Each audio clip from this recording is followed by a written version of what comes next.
Black twins switch places for a day with unexpected consequences. What do you mean you're not Marcus? Stop this nonsense right now. Eleanor's voice broke as she backed away from the man she thought was her husband. The elegant charity gala around them continued in full swing, the orchestra playing as waiters glided between wealthy patrons, oblivious to the crisis unfolding in the corner of the ballroom.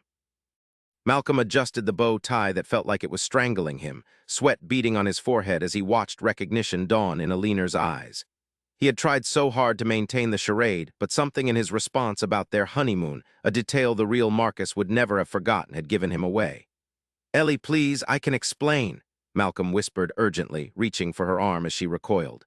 "Don't touch me. Where is my husband? What have you done with Marcus?" Her voice rose dangerously, drawing glances from nearby guests. Across town, Marcus Wilson sat handcuffed in a police interrogation room, his borrowed community center t-shirt stained with blood that wasn't his own. The detective pacing before him slapped a folder onto the metal table. "So you're saying you're not Malcolm Wilson, despite the ID in your pocket, despite 20 witnesses identifying you, despite the fact you were caught on camera. You expect me to believe you're his identical twin brother who decided to play dress-up today of all days?" Marcus struggled against the handcuffs. "Call Eleanor Wilson at this number. She'll confirm everything. I'm Marcus Wilson, CEO of Wilson Innovations. This is all a terrible mistake." The detective leaned in, his face inches from Marcus's. "A mistake? A man is fighting for his life in the hospital because of what you or your brother did, and now one of you is going to pay for it." Marcus closed his eyes, the gravity of the situation crushing down on him. How had a simple switch, a chance to walk in each other's shoes for just one day, spiraled so catastrophically out of control? But let's go back to how this all started. It was just 12 hours earlier when the Wilson twins sat across from each other at Carter's diner on the edge of town, the same booth they'd occupied every month since they were teenagers in the late 1970s. The morning light streamed through the windows of Carter's diner, catching dust motes that danced above the worn red leather booths. Marcus Wilson checked his Rolex 7:30 a.m. on the dot and straightened his already immaculate tie. The waitress, Doris, who had been serving the Wilson twins for nearly 4 decades, placed his usual black coffee in front of him without being asked. "Thank you, Doris," Marcus said with a practiced smile. "Is he late as usual?" "You know your brother," Doris replied with a wink. "Malcolm operates on his own clock." At that moment, the bell above the door jingled, and Malcolm Wilson strode in. Where Marcus was pressed and polished in his tailored suit, Malcolm wore faded jeans and a Community First t-shirt under an old denim jacket. His dreadlocks, streaked with gray like his brother's closely cropped hair, were pulled back neatly. "Sorry I'm late," Malcolm said, sliding into the booth across from his brother. "Mrs. Jenkins needed help with her medication forms before I left the center." Marcus nodded stiffly. "Those forms won't fill themselves out, I suppose." Doris placed a steaming mug of coffee with extra cream in front of Malcolm without him ordering. "Your usual, sweetie. You boys enjoy your breakfast. 2 specials coming right up." When she walked away, Malcolm leaned forward. "You look tired, brother. That corner office still worth the stress." Marcus sipped his coffee and frowned. "The company's expanding into Asia. The board meeting tonight is crucial. I'm announcing the acquisition of Tech Solutions. What about you? Still trying to save the world one neighborhood kid at a time?"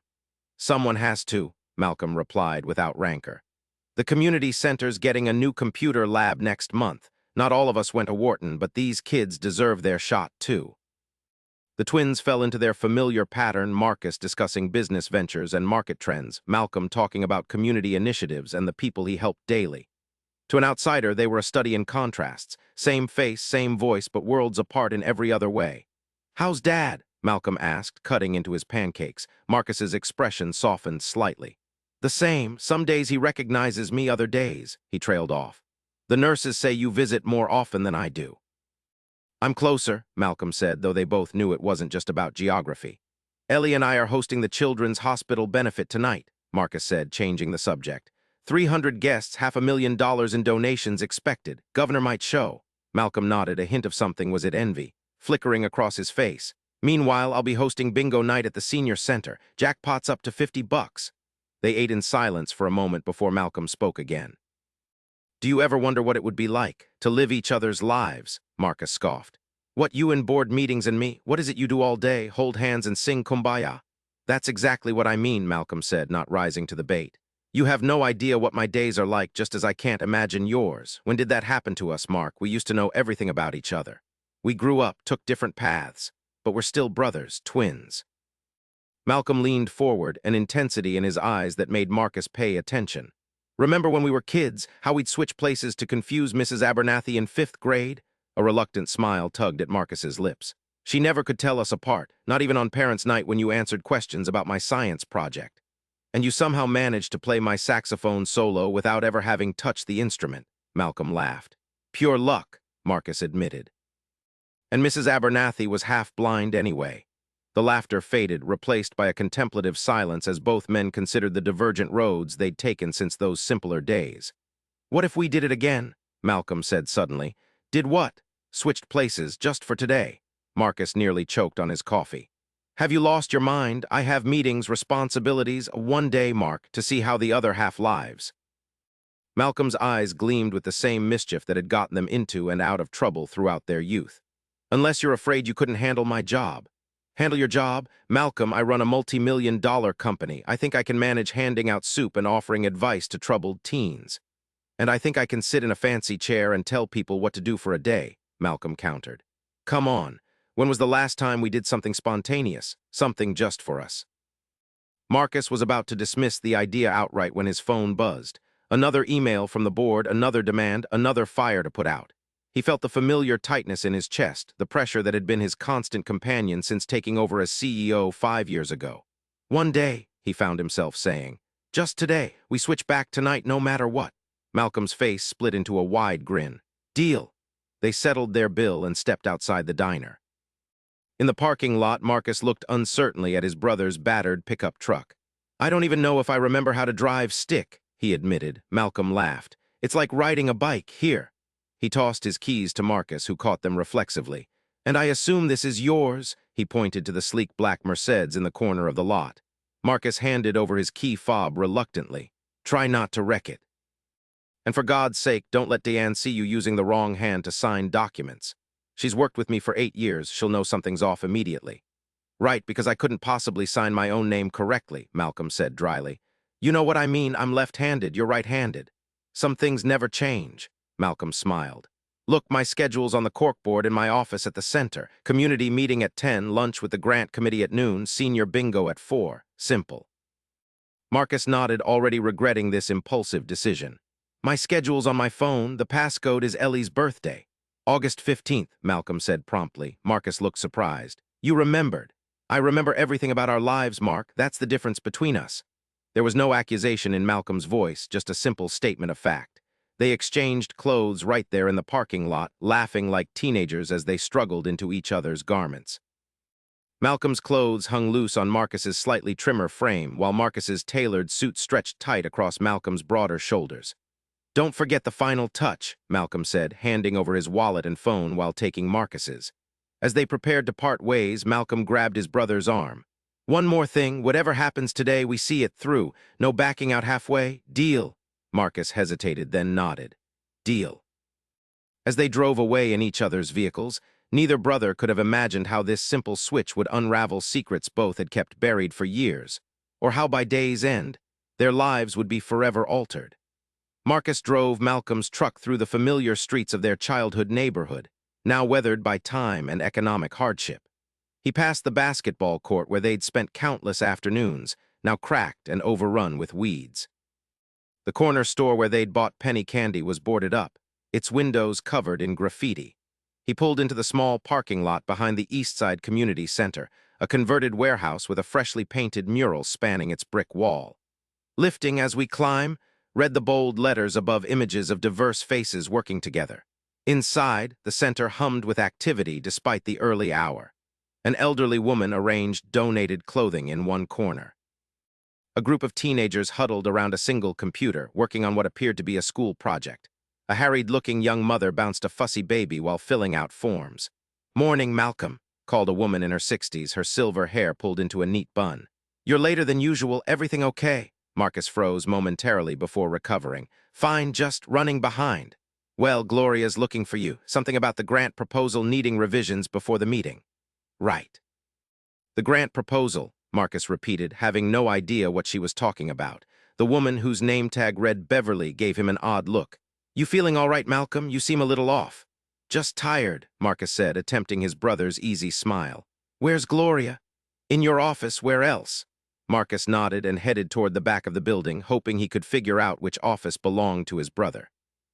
He passed a small kitchen where volunteers prepared what looked like lunch bags, a classroom where a young woman taught English to a group of adults of various ethnicities, and finally, a narrow hallway with 3 doors. The middle door had a simple hand-painted sign, "Malcolm Wilson, Program Director." He pushed it open to find a small, cluttered office dominated by a desk covered in stacks of papers. The walls were lined with photographs, many featuring Malcolm with community members, award ceremonies, and to Marcus's surprise, several featuring himself at various ages. There was even one from his wedding day, Malcolm standing beside him in identical tuxedos, both grinning widely. A woman in her 50s looked up from the desk where she was writing furiously on a legal pad.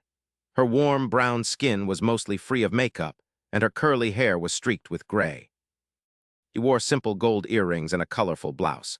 "There you are. I've been trying to call you," she said, waving a pen at him. "The foundation wants additional information on the computer lab budget, and we need to submit it before the committee meeting at noon." "Gloria," Marcus guessed, remembering the name Beverly had mentioned. She stopped writing and stared at him.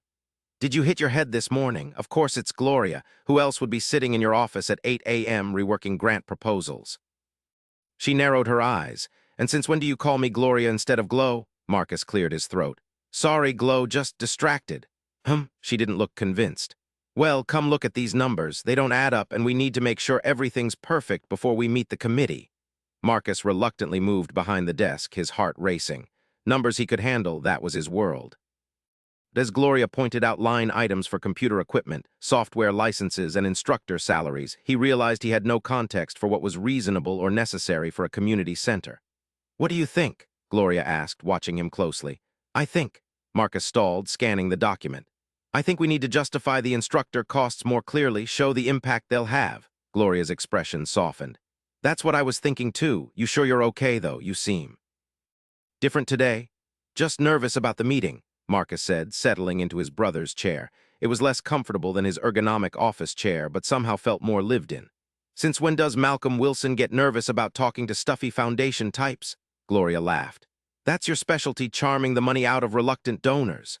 The phone on the desk rang, and Marcus stared at it in momentary panic before Gloria reached over and answered it.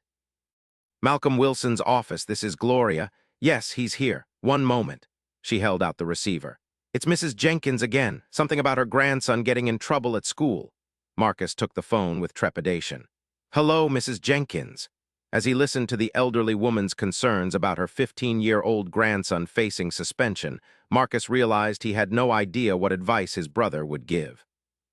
He improvised, promising to speak with the school principal and suggesting the boy could attend after-school programs at the center. When he hung up, Gloria was watching him with open curiosity. "Since when do you call Evelyn Mrs. Jenkins? You've been Uncle Malcolm to her family for 20 years. I'm just trying to be more professional today," Marcus said lamely. "Professional," Gloria repeated, looking him up and down. "In those old jeans and that t-shirt you've had since the 90s. Before Marcus could respond, there was a commotion in the hallway. A teenage boy burst into the office, his face streaked with tears. "Mr. Malcolm, they're saying they're gonna demolish the community garden next week. Some developer bought the lot." Marcus stared at the distraught teen, completely at a loss. Who bought it?" "Wilson Innovations," the boy said, his voice breaking. "They're gonna build some fancy tech office. All our work, all our food just gone." Marcus felt the blood drain from his face. His company, his acquisition, the land deal that had closed last week, the underutilized urban property his development team had assured him was just an empty lot. Gloria stood up, her expression hardening. "Wilson Innovations, isn't that your brother's company, Malcolm?" All eyes turned to Marcus, waiting for Malcolm's response to his twin brother's betrayal. Meanwhile, across town, Malcolm navigated the gleaming corridors of Wilson Innovations' headquarters, nodding confidently at employees who greeted Mr. Wilson with deference. The weight of his brother's tailored suit felt strange after years of t-shirts and jeans, but he had to admit there was something empowering about the way people responded to the clothing, the Rolex, the haircut. He found Marcus's office easily enough. It was the largest one on the top floor, with a commanding view of the city skyline. A polished nameplate on the door read, Marcus Wilson, Chief Executive Officer. Malcolm took a deep breath and pushed through. A sleek, modern desk dominated the space, with floor-to-ceiling windows behind it. The walls featured abstract art that Malcolm guessed cost more than his annual salary. Surprisingly, there were few personal touches, just one photo of Marcus and Eleanor on their wedding day, and a small model of their first product, the Wilson Cloud Server. "There you are!" A sharply dressed woman in her 30s hurried in after him, tablet in hand.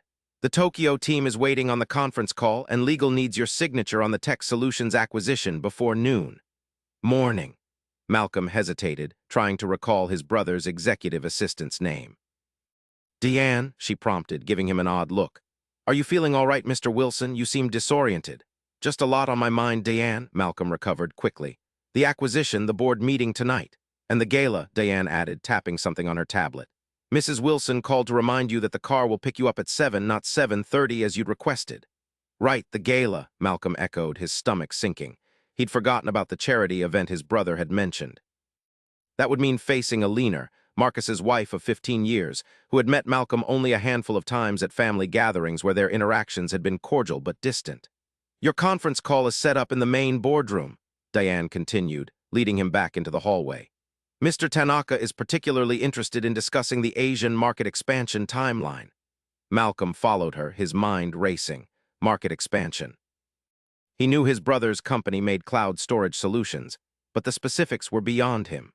As they walked, employees nodded respectfully or stepped aside, their eyes lowered slightly, so different from the easy camaraderie of the community center. The boardroom was intimidating, a massive table of polished mahogany surrounded by leather chairs, with a state-of-the-art video conferencing system at one end. On the screen were 5 serious-looking Japanese businessmen in dark suits. "Mr. Wilson, thank you for joining us," said the eldest man at the center of the screen. "We were beginning to worry." "Traffic," Malcolm said simply, settling into the chair at the head of the table. Diane handed him a folder containing what he assumed were talking points and discreetly withdrew. For the next hour, Malcolm relied on every ounce of his people's skills and intuition to navigate the conversation. He deflected specific questions about technical aspects by asking for their opinions instead, nodded thoughtfully at appropriate moments, and kept returning to broad themes of mutual benefit and strategic alignment that seemed to satisfy the Japanese executives. When the call ended, Malcolm exhaled slowly, amazed he'd managed to get through it without raising suspicions. He flipped through the folder Diane had given him, trying to absorb as much information as possible about his brother's business dealings. "That went well," said a voice from the doorway. Malcolm looked up to see a man about his age in an expensive suit, leaning against the door frame with a smug expression. "Richard," Malcolm said, recognizing his brother's longtime rival from business school, now his CFO according to the organizational chart Malcolm had glimpsed in the folder. "The Japanese are on board," Richard said, moving into the room and taking a seat uncomfortably close to Malcolm. "Though I'm surprised you went with the conservative approach on the licensing terms, not like you to leave money on the table, Marcus." Malcolm shrugged, trying to channel his brother's confidence. "Sometimes building the relationship is more valuable long-term." Richard raised an eyebrow. "Philosophy from Marcus Wilson, are you feeling all right?" "Just focused on tonight's board meeting," Malcolm deflected. "Speaking of which," Richard leaned in, lowering his voice, "have you considered my suggestion about the East Side property? If we announce the tech campus development tonight alongside the acquisition, it would really drive home our expansion narrative." Malcolm tensed. "The East Side property?" "The community garden lot," Richard said impatiently.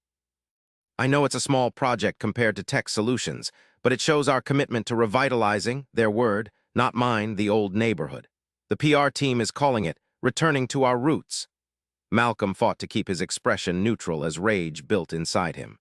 The community garden fed over 50 families in the neighborhood.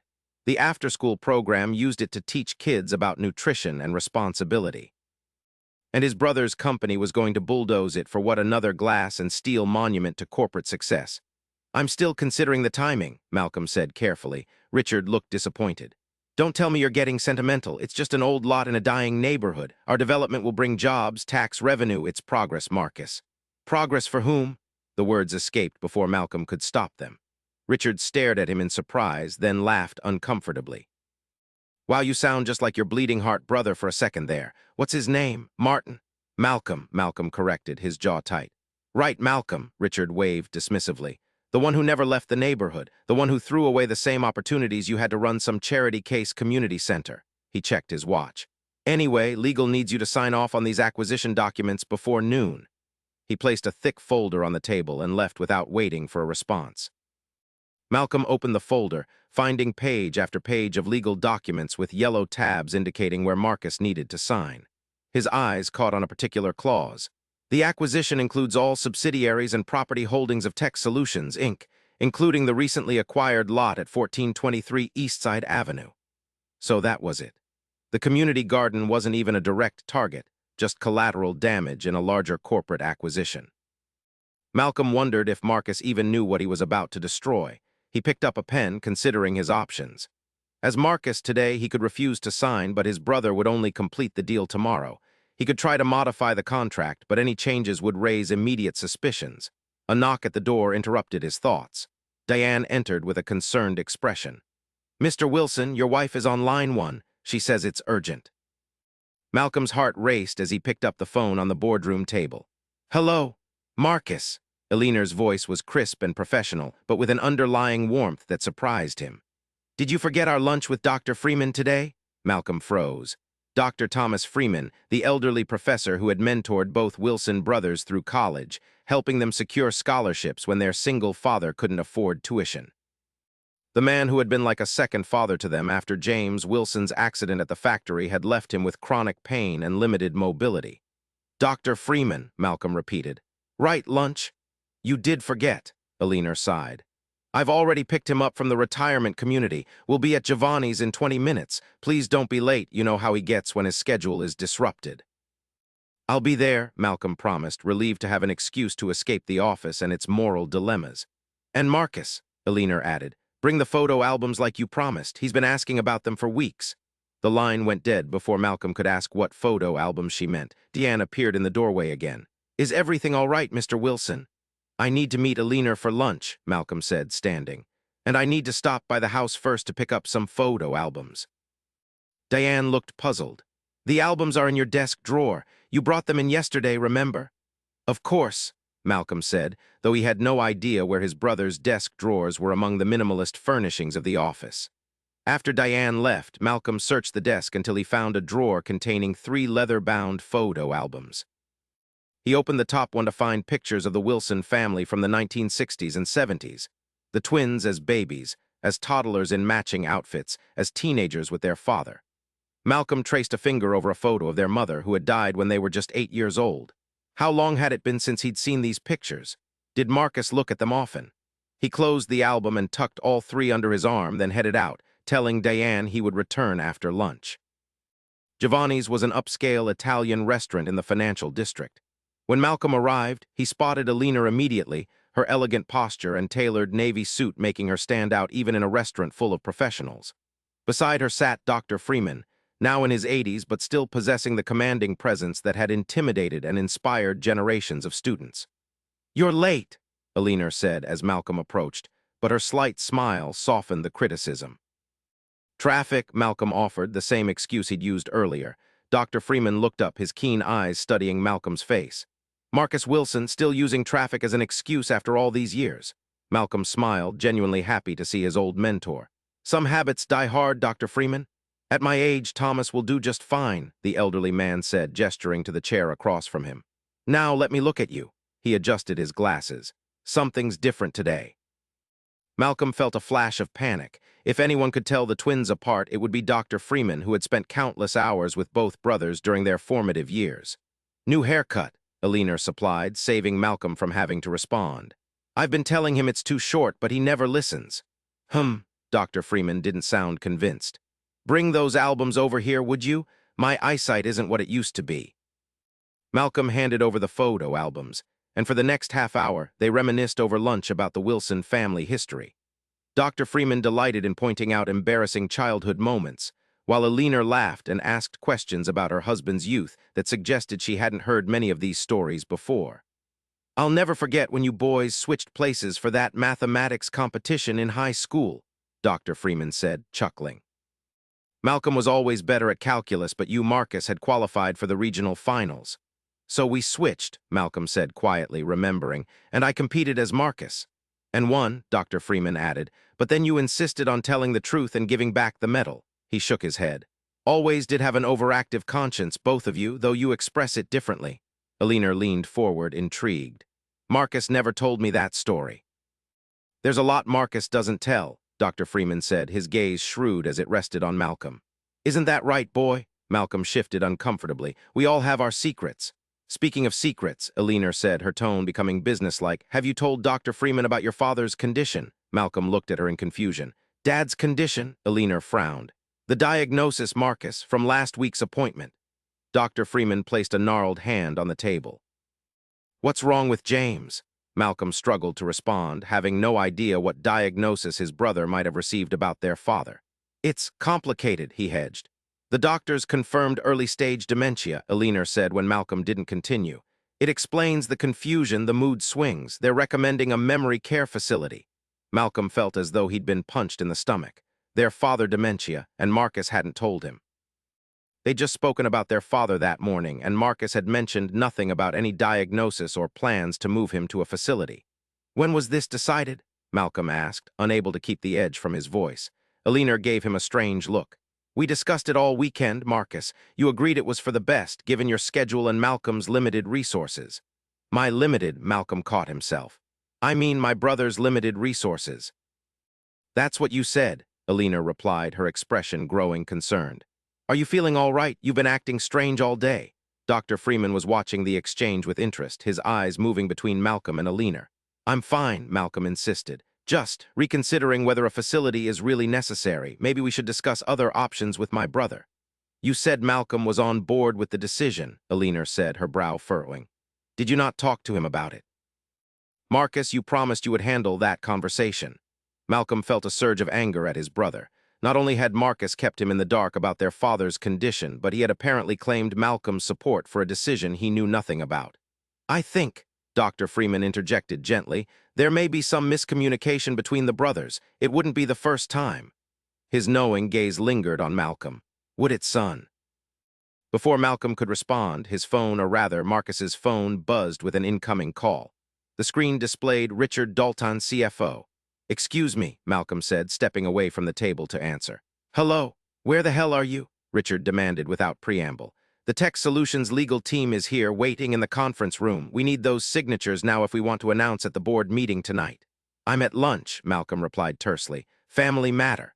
Family can wait. This acquisition won't. Hurry back. Richard hung up without waiting for a response. Malcolm returned to the table where Eleanor was showing Dr. Freeman a recent photo of herself and Marcus at a company event. I have to get back to the office, Malcolm said, his mind still reeling from the revelation about his father. Work emergency. Eleanor's face fell slightly, but she nodded with practiced understanding.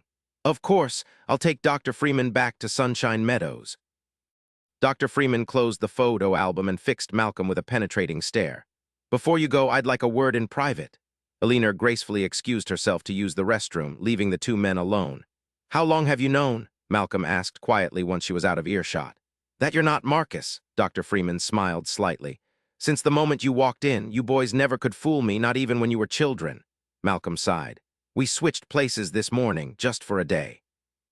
Dr. Freeman nodded thoughtfully. And what have you learned so far? That my brother is planning to bulldoze our community garden for a tech campus, that he's decided to put our father in a home without consulting me, that he— Malcolm trailed off, the weight of the day's discoveries heavy on his shoulders. That he lives in a different world than you do, Dr. Freeman finished for him, with different pressures, different values. He should have told me about Dad, Malcolm insisted. Yes, he should have, Dr. Freeman agreed. Just as perhaps you should have told him how much the community garden means to the neighborhood. Communication goes both ways, son. Malcolm had no response to that. Whatever game you two are playing today, be careful, the elderly professor warned. Secrets have a way of spilling out when we least expect it, and some masks, once removed, can never be put back on. Eleanor returned, and Malcolm took his leave, promising to see them both at the charity gala that evening.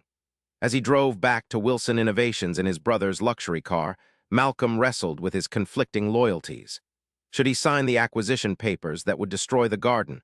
Should he confront his brother about their father? Or should he simply play out the charade as agreed, switching back that night and letting Marcus deal with the consequences of his decisions? By the time he reached the office building, Malcolm had made his choice. He would sign the papers, but with one small modification that might just save the garden without derailing his brother's acquisition. Whether Marcus would forgive him for the interference was another matter entirely. Back at the community center, Marcus was facing his own crisis. Gloria and the teenage boy, whose name he'd learned was Dion, were looking at him expectantly, waiting for Malcolm to respond to the news about Wilson Innovations buying the community garden property. I had no idea, Marcus said truthfully. When did this happen? The signs went up this morning, Dion said, his voice cracking. Says demolition starts Monday.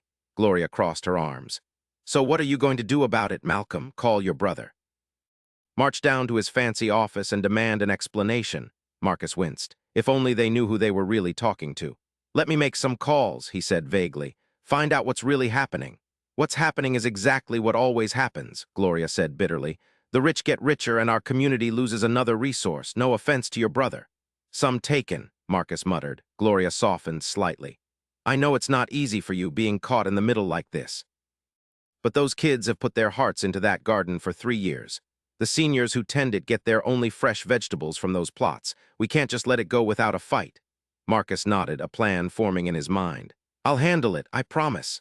Gloria studied his face for a long moment, then nodded. Okay, I trust you. But right now, we've got the community meeting in 10 minutes and people are going to want answers about the garden. Marcus followed her to a large room where about 30 people of various ages were gathering.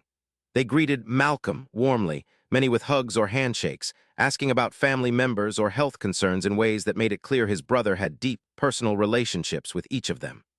As the meeting began, Gloria announced the news about the garden, causing an uproar of dismay and anger. All eyes turned to Marcus, expecting Malcolm to have a solution. We don't know all the details yet, Marcus began cautiously, standing at the front of the room. But I promise you I will not let this garden be destroyed without exhausting every possible option. An elderly woman raised her hand. Malcolm, can't you talk to your brother? You always said he was a good man underneath all that corporate nonsense. Marcus was surprised by this characterization. His brother defended him to these people. I will definitely speak with him, he promised. That garden feeds my grandkids, said another woman. Since my daughter lost her job, those vegetables are the only fresh food they get some weeks. The after-school program uses it to teach the children about nutrition and responsibility, added a young man who Marcus guessed was a teacher. Where else can they get their hands in the soil in this neighborhood? Each story hit Marcus like a physical blow. He'd approved the land acquisition based on reports that described it as vacant and underutilized. His development team had assured him it was just another empty lot in a declining urban area prime for revitalization. No one had mentioned it was an active community garden feeding local families and educating children. I understand, Marcus said, his voice steadier now, and I give you my word the garden will not be destroyed.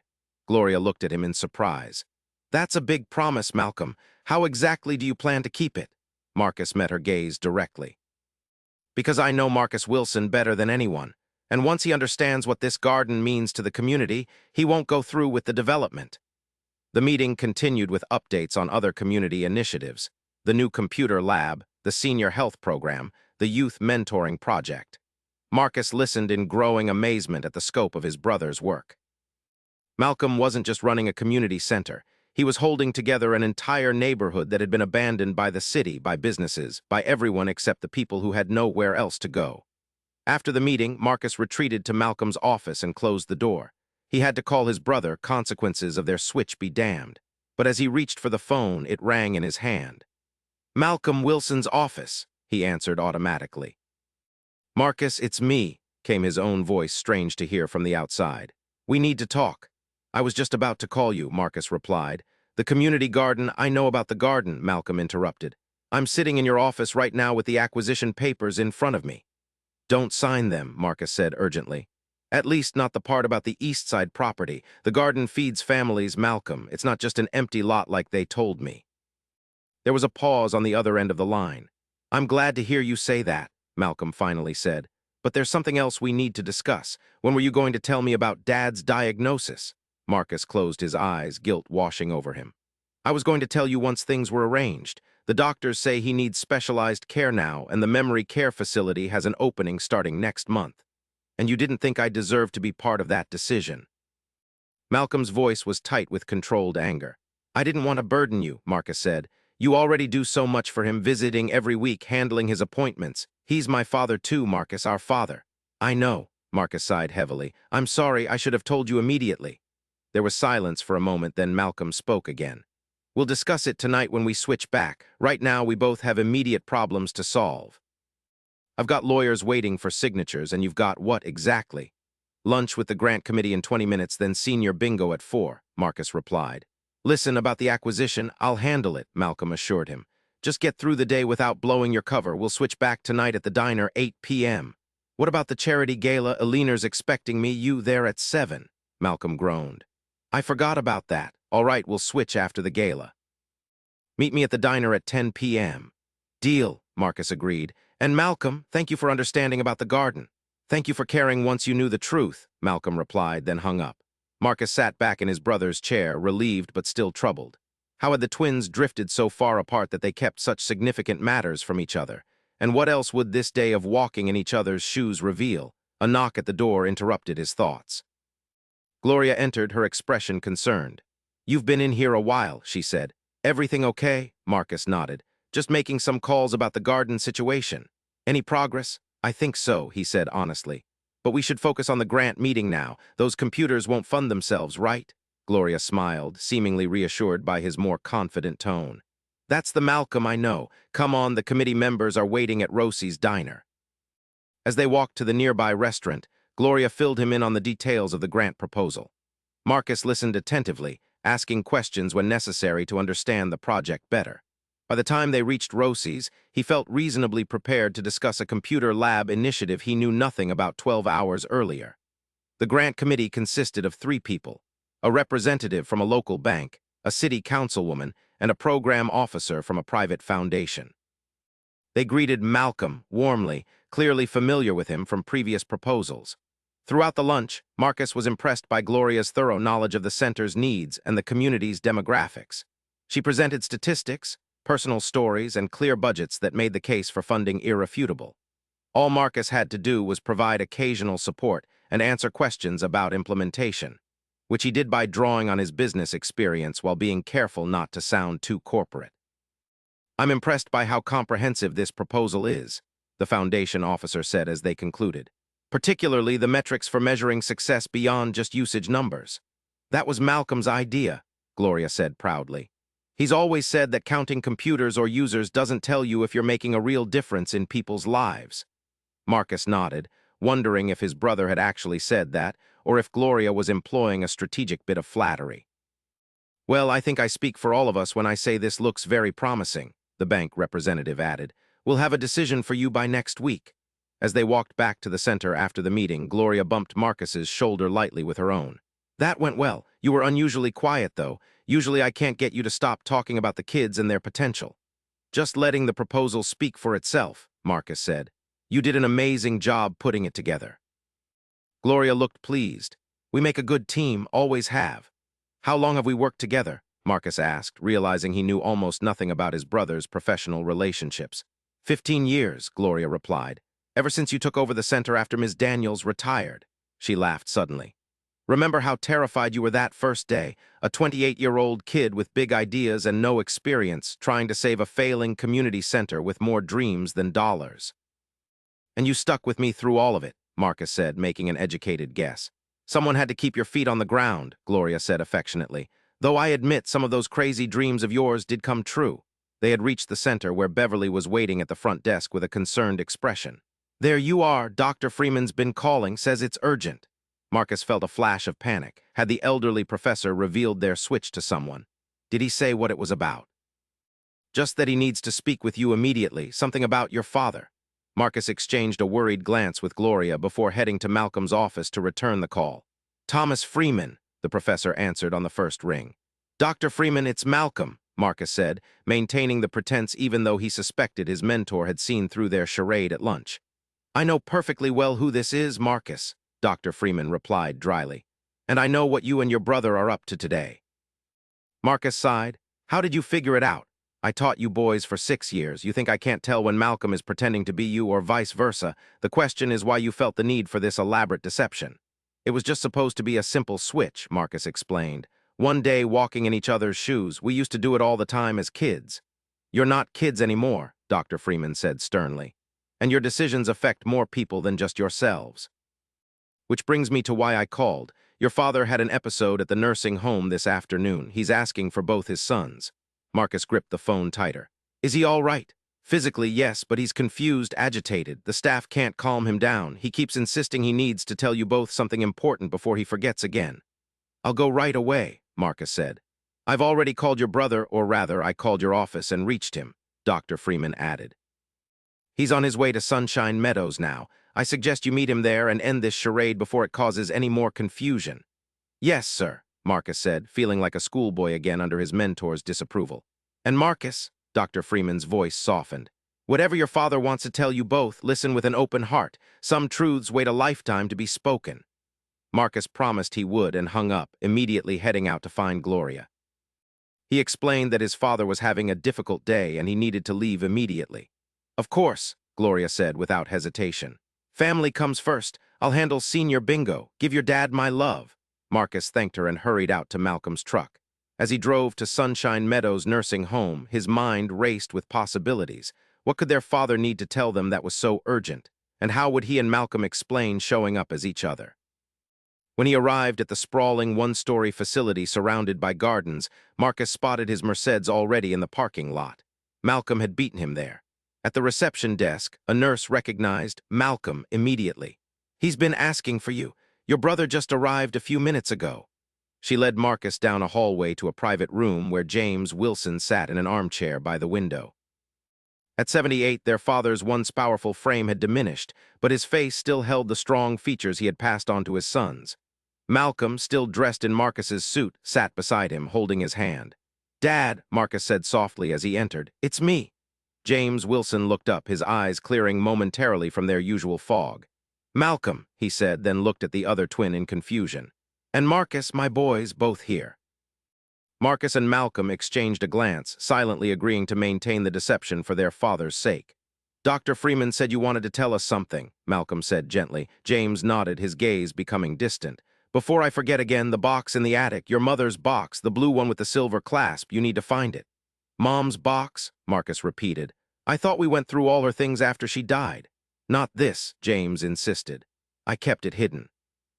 Couldn't bear to look at it, but you boys need to know before it's too late. Know what, Dad? Malcolm prompted when their father fell silent. The truth about why she left, James whispered. It wasn't what I told you, wasn't an accident. The twins stared at each other in shock. Their mother had died in a car accident when they were 8 years old, or so they'd always been told. What do you mean, Dad? Marcus asked, his voice barely audible. But James Wilson's brief moment of clarity was fading. His eyes grew unfocused, and he began to hum a tune from the twins' childhood, a lullaby their mother used to sing. A nurse appeared in the doorway. I'm sorry, but he needs his medication now. You can come back tomorrow when he's more settled.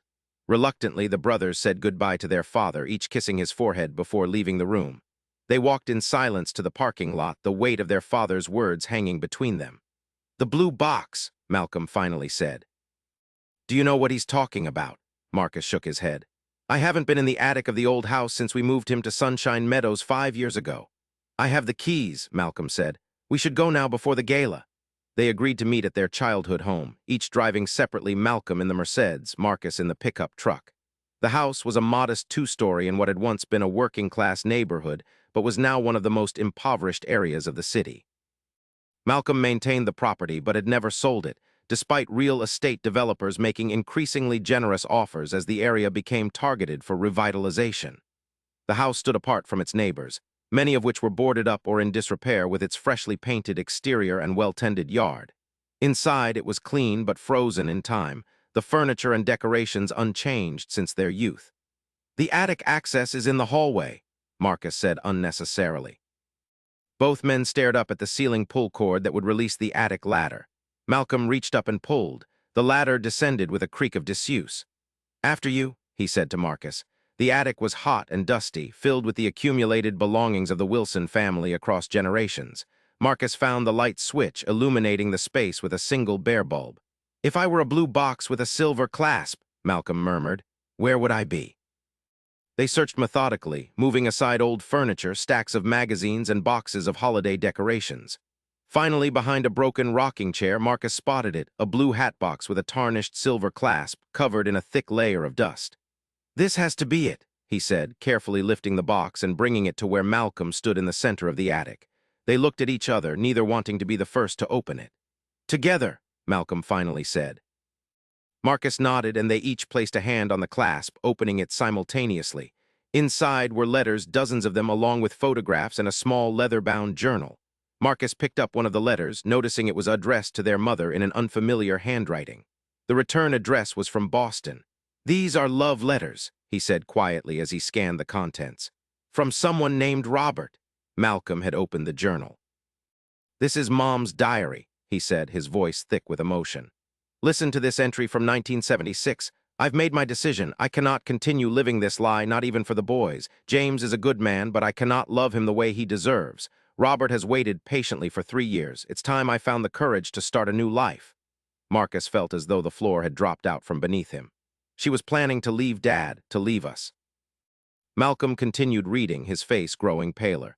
2 weeks later, James found the letters. The confrontation was worse than I imagined. He begged me to stay, threatened to keep the boys from me if I left. I cannot bear the thought of losing my sons, but I cannot stay in this marriage either. We've agreed to talk again after I return from visiting my sister. "That was the trip when she died," Marcus whispered. "The car accident on the way to Aunt Catherine's." Malcolm nodded, turning to the last entry in the journal, dated the day before their mother's death. "Tomorrow I'll tell James my final decision. The boys deserve a mother who is present and whole, not living half a life. Whatever happens, I pray they'll understand someday that this choice comes from love, not abandonment." The brothers sat in stunned silence, surrounded by the evidence of a family secret buried for nearly 50 years. "Do you think," Marcus couldn't finish the question, "that it wasn't an accident?" Malcolm's voice was steady, but his hands trembled as he closed the journal. "I don't know. Dad said it wasn't what he told us, but that could mean anything. All these years," Marcus said, "I've held onto this image of our perfect family destroyed by tragedy, but it was already breaking apart before the accident." "She was unhappy," Malcolm said simply, "and neither of us ever knew." "It's like Dad never knew about his diagnosis until today," Marcus pointed out. "Just like you never knew about the garden being destroyed. We're all keeping secrets, thinking we're protecting each other. And instead, we're just growing further apart," Malcolm finished the thought. They carefully returned the letters and journal to the blue box, each lost in their own reflections. "We should go," Marcus finally said, checking his watch. "You have a charity gala to attend, and I have a community center to run." "Actually," Malcolm said slowly, "I think it's time we switched back."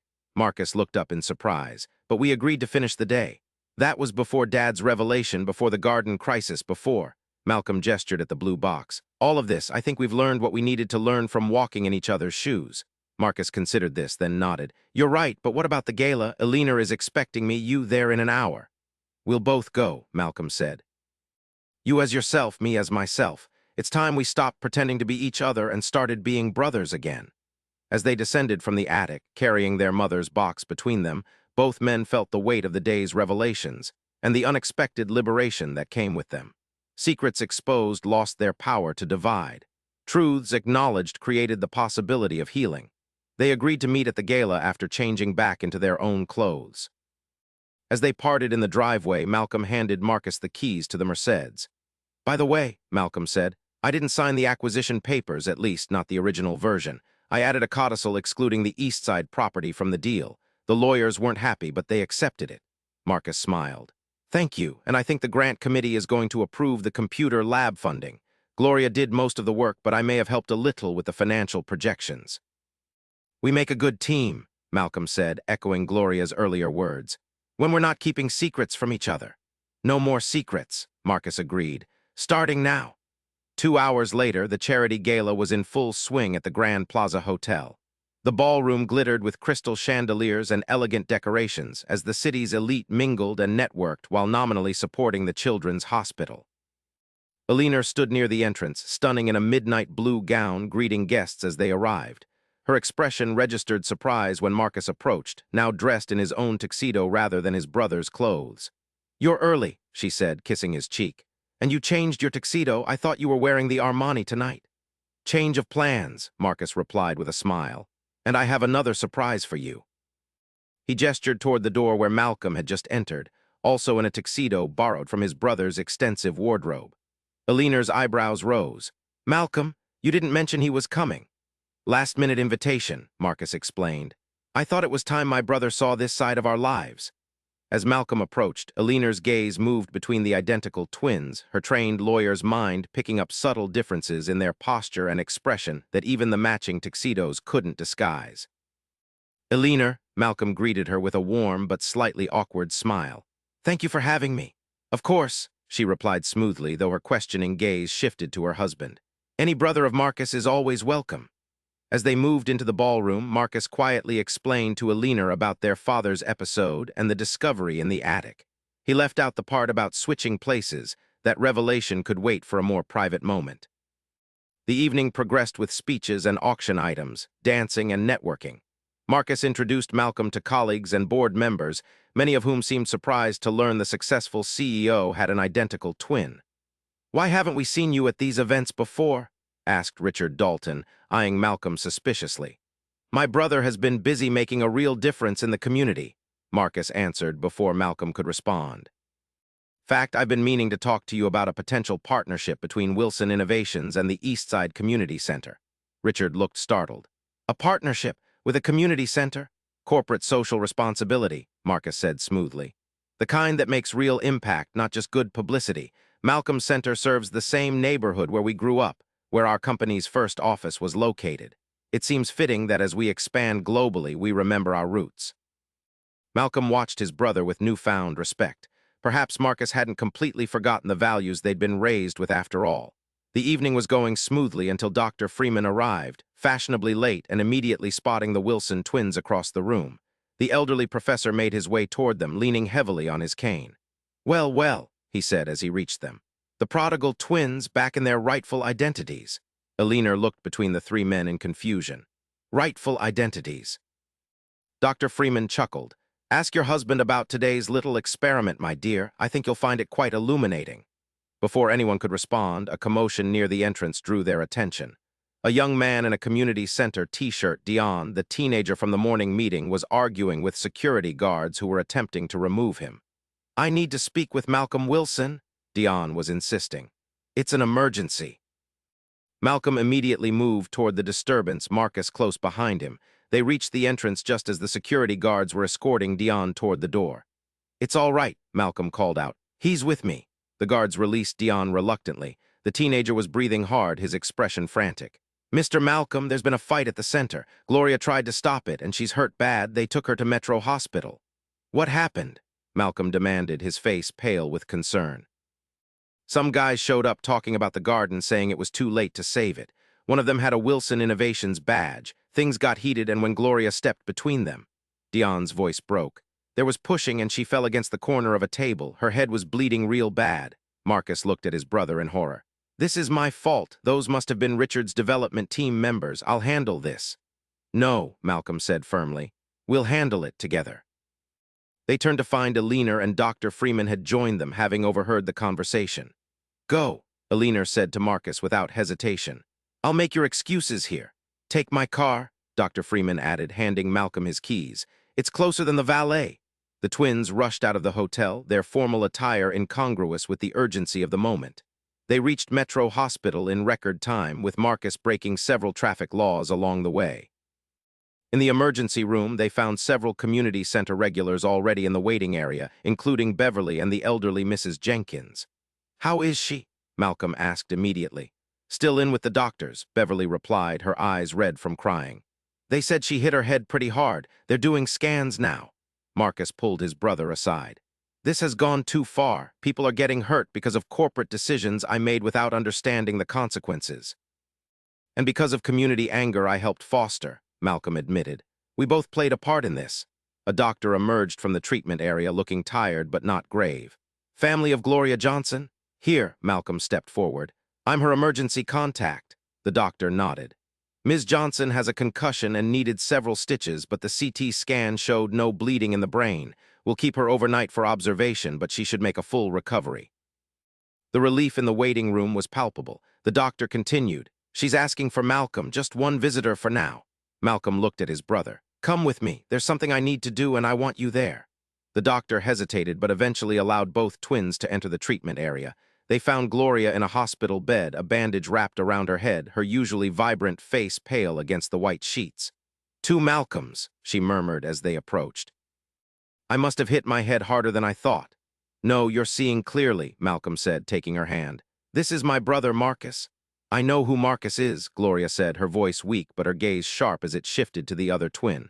What I don't understand is why he's here. Marcus stepped forward.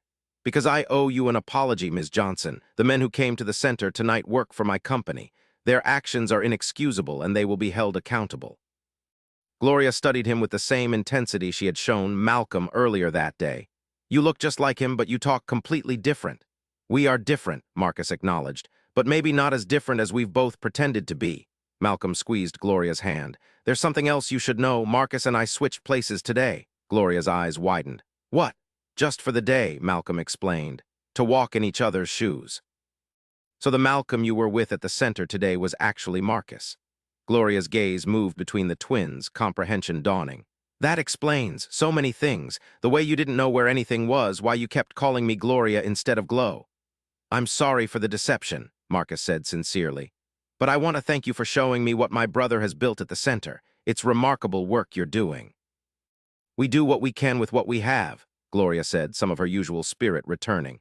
Which isn't much thanks to corporations like yours buying up property and pushing out community resources. That's going to change, Marcus promised. Starting with the garden, it's safe. Malcolm made sure of that today, and I'm establishing a community development fund with the center as its first beneficiary. Malcolm looked at his brother in surprise. You are. $5 million to start, Marcus confirmed, with more to follow if we can establish effective partnerships. The community where we grew up deserves better than what it's gotten from Wilson Innovations so far. Gloria narrowed her eyes. And what do you want in return? Our land, our loyalty? Nothing, Marcus said. Except perhaps the chance to reconnect with the neighborhood that made me who I am, and with my brother. A nurse appeared in the doorway. I'm sorry, but Ms. Johnson needs to rest now. The twins said their goodbyes, promising to return in the morning. As they walked back to the waiting room, Malcolm stopped his brother with a hand on his arm. Did you mean what you said in there, about the fund? Marcus nodded. Every word. Today showed me how disconnected I've become from our roots, from the consequences of my business decisions, from you. I want to change that. It won't be easy, Malcolm warned. The community has good reason to be suspicious of corporate promises. Then I'll just have to prove myself over time, Marcus said. The way you have. They rejoined the community center group, where Marcus repeated his commitment to protecting the garden and supporting the center.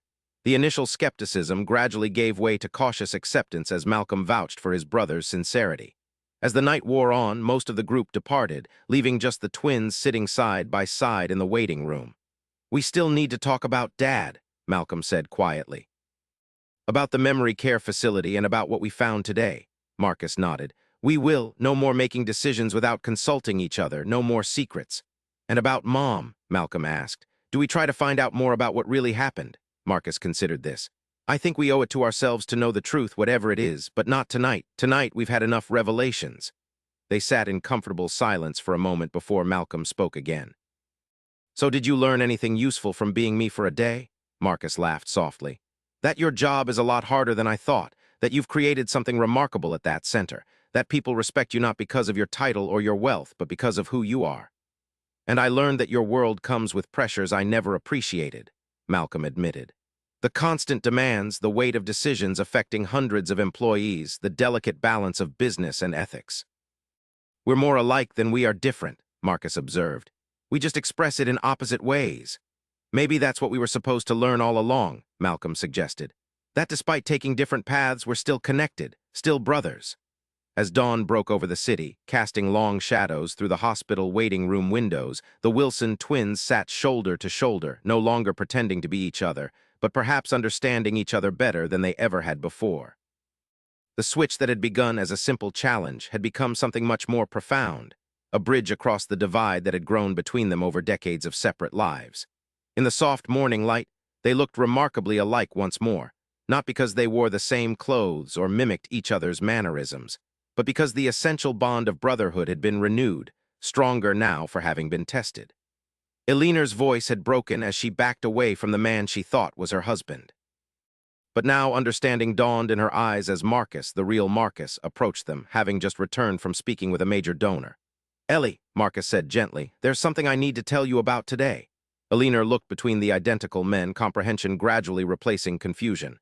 "You switched places," she said, her legal mind quickly assembling the clues. "That's why you've both been acting strange all day." "It was supposed to be just an experiment," Malcolm explained. "A chance to understand each other's lives better." "And did you?" Eleanor asked, her initial anger softening as she saw the genuine remorse on both men's faces. "More than we expected," Marcus admitted. "In fact, I think this may be the most important day we've had as brothers in decades." Before Eleanor could respond, Marcus's phone rang with the call that would send them rushing to the hospital, toward the crisis that would cement their newfound connection and set in motion changes that would benefit not just the Wilson brothers, but an entire community. In the end, what had started as twins switching places for a day had become something far more significant, a reckoning with the past, a confrontation with the present, and a new vision for the future. A simple exchange of clothes and responsibilities had revealed buried family secrets, exposed community needs, and reminded two men who had grown apart that the strongest bond they shared wasn't their identical DNA, but the shared history and values that no amount of time or distance could erase. As Malcolm Wilson had observed in that hospital waiting room, perhaps that was what they were meant to learn all along. That despite taking different paths, despite the secrets and misunderstandings, despite the years of growing apart, they remained connected. Still brothers, still twins, different and yet the same. Thank you for listening. If this story touched you, please subscribe and share your thoughts in the comments.